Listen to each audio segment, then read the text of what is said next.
At Harmony High, two rival school bands were at each other's throats. The annual band battle was just days away. Let's be real. We blow them out of the water every year. Blow them out of the water meaning defeat someone easily and completely.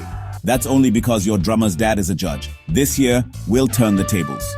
Turn the tables, meaning reverse the situation to gain advantage. Can you believe Karan said we win because of connections? Maybe he's just barking up the wrong tree. Barking up the wrong tree meaning accusing the wrong person or looking in the wrong place. Still, he needs to learn some common decency. But what Zara didn't know was, she was about to get a taste of her own medicine.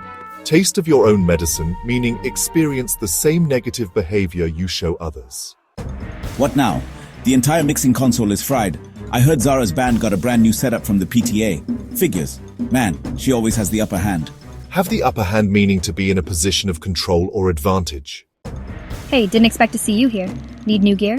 Our system's dead. We're basically up a creek without a paddle. Up a creek without a paddle meaning in trouble without any solution. I've been kind of harsh. Look, we may be rivals, but we're both here because we love music. Want to borrow our spare console?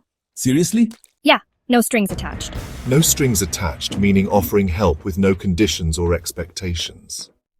Karen's band hit the ground running. With Zara's help, their performance was back on track. Hit the ground running meaning start doing something quickly and successfully.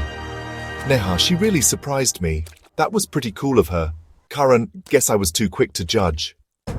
The judges couldn't pick one clear winner, so they declared it a tie. Karen and Zara, guess we'll call it even. Call it even meaning agree that no one owes the other anything. Take someone for granted, meaning fail to appreciate someone's value or contribution. Zara. Well, I've been guilty of talking down to people too. Talk down to someone meaning speak in a way that shows you think you're better than them. Respect isn't just about being polite. It's about listening, understanding, and recognizing that everyone brings something to the table. Because when respect takes center stage, everyone wins.